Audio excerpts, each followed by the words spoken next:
नमस्कार दोस्तों, मैं हूं विवेक वर्मा और वर्मा स्टोरीज में आपका हृदय से बहुत-बहुत स्वागत है। दोस्तों, मनुष्य का जीवन ईश्वर का दिया हुआ एक बहुत ही अनमोल उपहार है और इस जीवन का लगभग एक तिहाई हिस्सा हम सोने में यानी निद्रा में व्यतीत करते हैं। निद्रा वह ईश्वरीय वरदान है जो हमारे थके हुए शरीर और व्याकुल मन को ऊर्जा से भर देती है। लेकिन आज के इस आधुनिक युग में जहां मनुष्य ने सुख सुविधा की हर वस्तु का आविष्कार कर लिया है, वहीं चैन की नींद सबसे महंगी और दुर्लभ चीज बन गई है। आज लोगों के पास वातानुकूलित कमरे हैं, लाखों रुपए के मखमली गद्दे हैं, लेकिन फिर भी रात रात भर उनकी आंखें छत को घूरती रहती हैं। क्या आपने कभी सोचा है कि ऐसा क्यों होता है? शास्त्रों में वर्णन आता है कि भगवान श्री कृष्ण चाहे शेषनाग की भयंकर शैया पर हों या फिर कुरुक्षेत्र के उस भयानक मैदान में जहां चारों ओर मृत्यु का तांडव होने वाला हो, वे हमेशा एक अत्यंत गहरी, शांत और अलौकिक निद्रा में रहते हैं। आखिर श्री कृष्णा की इस असीम शांति और गहरी नींद का रहस्य क्या है? आज की यह कहानी कोई साधारण पारिवारिक कथा नहीं है, बल्कि यह एक ऐसे इंसान की कहानी है जिसने दुनिया भर की दौलत तो कमा ली थी, लेकिन अपनी नींद खो बैठा था। यह कहानी आपको आपके जीवन का सबसे बड़ा सत्य दिखाएगी और आपके मन के सारे बोझ को हल्का कर देगी। तो आइए अपने मन को एकदम शांत कीजिए और इस आध्यात्मिक यात्रा में मेरे साथ जुड़िए।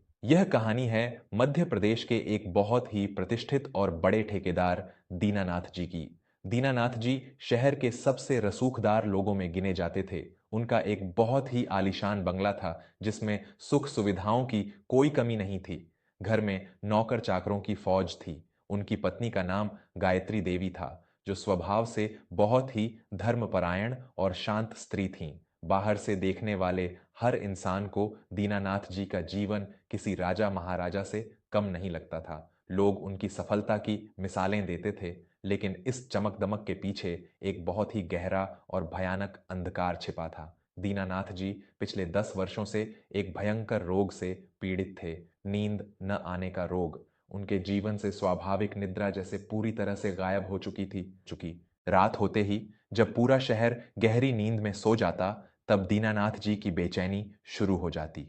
वे अपने विशाल और वातानुकूलित शयन कक्ष में मखमली गद्दे पर करवटें बदलते रहते। जब बिस्तर पर घुटन होने लगती, तो वे उठकर पूरे घर में पागलों की तरह टहलने लगते। नींद की भारी भरकम गोलियां खाने के बाद भी उन्हें केवल कुछ घंटों की अचेत अवस्था मिलती थी, जिसे सुकून की नींद बिल्कुल नहीं कहा जा सकता था। दीनानाथ जी का एक छोटा भाई भी था, जिसका नाम हरिशंकर था। हरिशंकर अपने बड़े भाई के बिल्कुल विपरीत था। वह शहर के एक छोटे से मोहल्ले में एक साधारण सी परचून की दुकान चलाता था।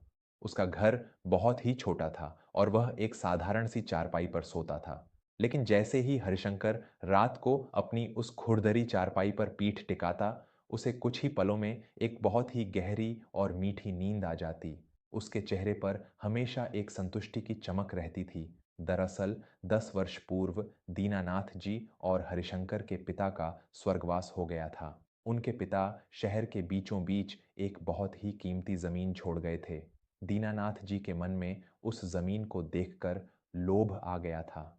उन्होंने वकीलों के साथ मिलकर कुछ ऐसे जाली दस्तावेज बनवाए और अपने ही सगे छोटे भाई हरिशंकर को उस पैतृक संपत्ति से पूरी तरह बेदखल कर दिया। जब हरिशंकर को अपने बड़े भाई के इस छल का पता चला, तो वह बहुत रोया, लेकिन उसने कोई विवाद नहीं किया। उसने केवल इतना कहा, भैया, अगर इस जमीन से आपको सुख मिलता है तो आप इसे रख लीजिए। मैं अपने पिता की आत्मा को कचहरी के चक्करों में नहीं फंसाऊंगा। ईश्वर मेरा पेट पाल लेगा। यह कहकर हरिशंकर अपनी पत्नी और बच्चों के साथ वह घर छोड़कर चला गया था। समय बीतता गया। दीनानाथ जी ने उस जमीन पर एक बहुत बड़ा व्यावसायिक परिसर खड़ा कर दिया और करोड़ों रुपये कमाए।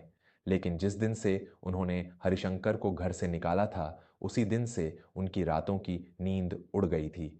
एक रात घड़ी में रात के 2 बज रहे थे।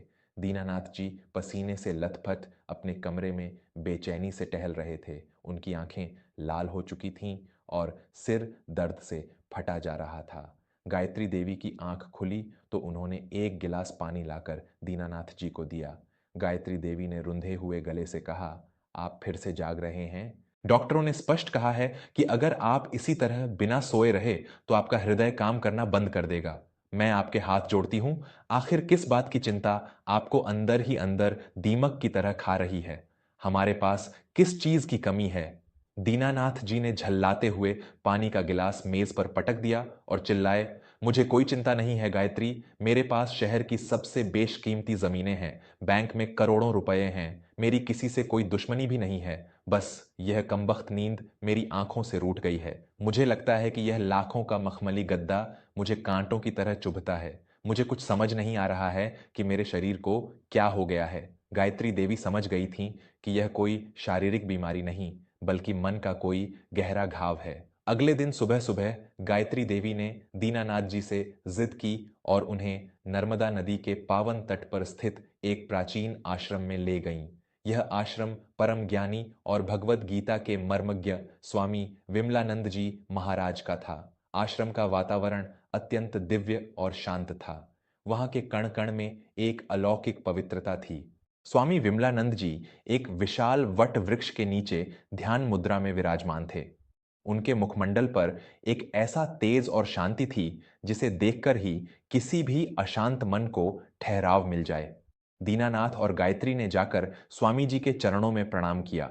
स्वामी जी ने अपनी करुणा भरी दृष्टि से दीनानाथ जी के थके हुए और मुरझाए हुए चेहरे को देखा। उन्होंने शांत स्वर में पूछा, कहो पुत्र, तुम्हारे पास संसार का हर भौतिक सुख है, तुमने सफलता के ऊंचे शिखर को छुआ है, फिर तुम्हारी आंखों में यह कैसा मरुस्थल है? तुम्हारे भीतर कौन सी अग्नि दहक रही है?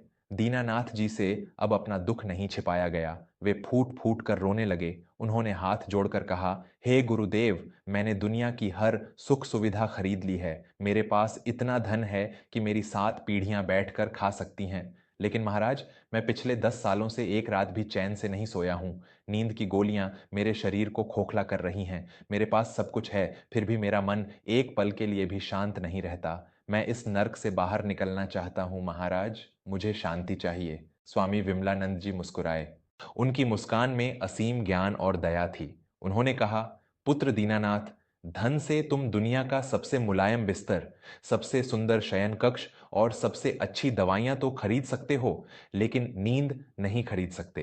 क्या तुम जानते हो कि इस पूरे ब्रह्मांड में सबसे गहरी और मधुर निद्रा किसकी है? और क्या तुम उस श्री कृष्णा की गहरी नींद का रहस्य जानते हो? दीनानाथ जी ने अचरज से सिर हिलाते हुए कहा, नहीं महाराज, कृपया आप ही मेरे ज्ञान के चक्षु खोलिए। मैं हर कीमत चुकाने को तैयार हूं। स्वामी जी ने समझाना शुरू किया, पुत्र, कीमत धन से नहीं मन से चुकानी पड़ती है। हमारे पुराणों में वर्णन है कि भगवान श्री विष्णु, जो श्री कृष्ण के ही स्वरूप हैं, क्षीर सागर में शयन करते हैं। उनका बिस्तर क्या है? वह कोई मखमल का गद्दा नहीं है। उनका बिस्तर है शेषनाग, जिसके हजारों फन हैं और जो भयंकर विष से भरा हुआ है। उनके नीचे उफनता हुआ समुद्र है। शेषनाग जीवन की भयंकर समस्याओं, विषमताओं और काल का प्रतीक है। समुद्र इस संसार के कोलाहल का प्रतीक है। एक साधारण मनुष्य ऐसे भयंकर नाग की शैया पर एक पल भी नहीं लेट सकता। लेकिन भगवान वहां भी एक अत्यंत गहरी योग निद्रा में लीन रहते हैं और उनके चेहरे पर एक अलौकिक मधुर मुस्कान खिली रहती है। दीनानाथ जी बहुत ही ध्यान से सुन रहे थे। स्वामी जी ने आगे कहा, केवल क्षीर सागर ही नहीं, महाभारत के युद्ध को याद करो पुत्र। युद्ध शुरू होने से ठीक पहले की रात थी। कुरुक्षेत्र के मैदान में मौत मंडरा रही थी। दुर्योधन और अर्जुन दोनों भगवान कृष्ण से सहायता मांगने उनके शिविर में पहुंचे। उस समय कल होने वाले महाविनाश की किसी को भी चिंता थी तो वह केवल साधारण मनुष्यों को थी। लेकिन जब दुर्योधन और अर्जुन शिविर में गए तो उन्होंने क्या देखा? उन्होंने देखा कि तीनों लोकों के स्वामी भगवान श्री कृष्ण अत्यंत गहरी और शांत निद्रा में सो रहे थे। कल लाखों लोग मरने वाले हैं, इसका रत्ती भर भी तनाव उनके चेहरे पर नहीं था।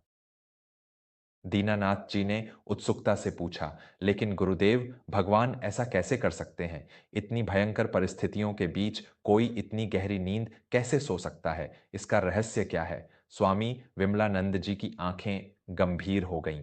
उन्होंने दीनानाथ जी की आंखों में सीधा देखते हुए कहा, यही वह रहस्य है जो तुम्हारे रोग की दवा है। भगवान कृष्ण की उस असीम शांति और गहरी नींद का रहस्य है। पूर्ण निर्मलता और निष्काम कर्म।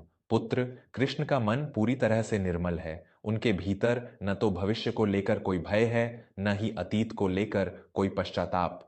उनके हृदय में न किसी के लिए कोई ईर्ष्या है, न कोई लोभ, और न ही किसी का अहित करने का कोई अपराध बोध। नींद आंखों में नहीं आती पुत्र, नींद हमेशा मन में आती है। जब मनुष्य का मन स्वार्थ, छल, कपट और लोभ से पूरी तरह मुक्त होता है, जब वह अपने सारे कर्म ईश्वर को समर्पित कर देता है, तब वह शेषनाग रूपी समस्याओं के बीच भी चैन की नींद सो सकता है। स्वामी जी क्षण भर के लिए रुके और फिर एक बहुत ही कठोर लेकिन सत्य बात कही।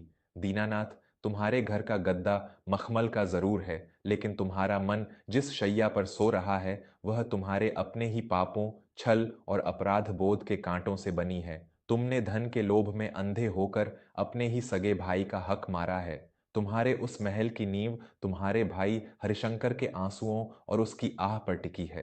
प्रकृति का नियम है पुत्र, जो किसी और की नींद छीनता है, उसकी अपनी नींद हमेशा के लिए उड़ जाती है। यही वह अपराध बोध है जो तुम्हारे भीतर विष बनकर दौड़ रहा है और तुम्हें एक पल के लिए भी सोने नहीं देता।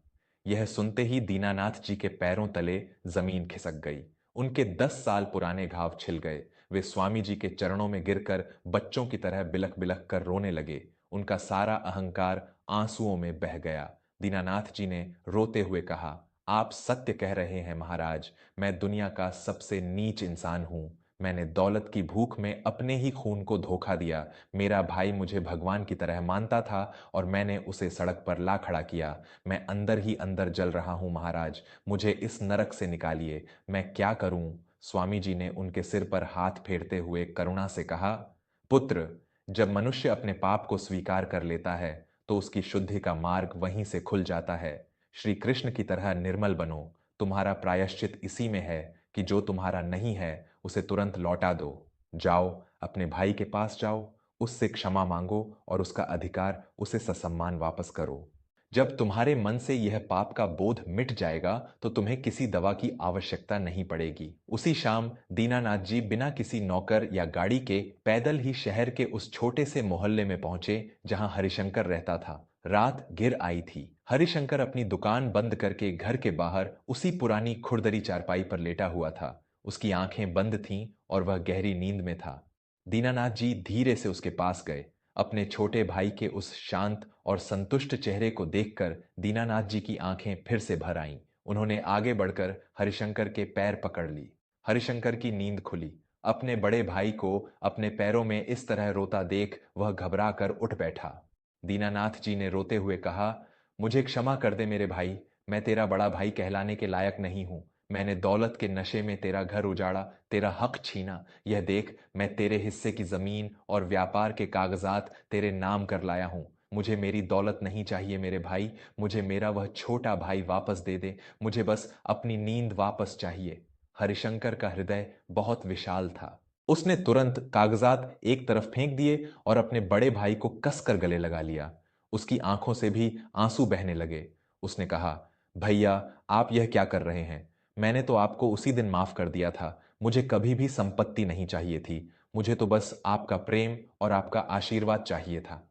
आप आ गए, मेरे लिए यही मेरी सबसे बड़ी दौलत है।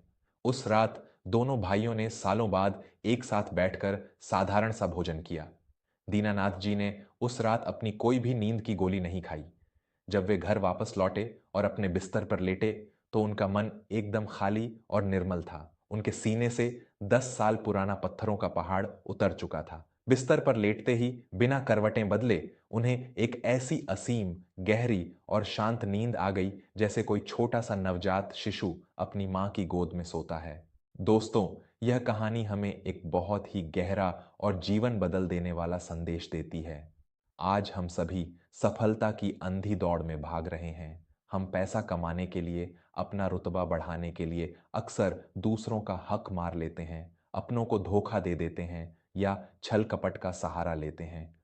हम दुनिया से तो अपनी सच्चाई छिपा लेते हैं, लेकिन अपने स्वयं के मन से और उस ईश्वर से कुछ नहीं छिपता। हमेशा याद रखिए, बाहर का कोई भी मखमली गद्दा या कोई भी महंगी दवा आपके मन की अशांति को दूर नहीं कर सकती। भगवान श्री कृष्ण की तरह चैन की नींद सोने के लिए आपको भी अपने मन को पूरी तरह से निर्मल बनाना होगा। जब तक आपके मन में किसी के प्रति ईर्ष्या है, किसी का बुरा करने की भावना है या कोई अपराध बोध है, तब तक आपके जीवन में कभी भी सच्ची शांति नहीं आ सकती।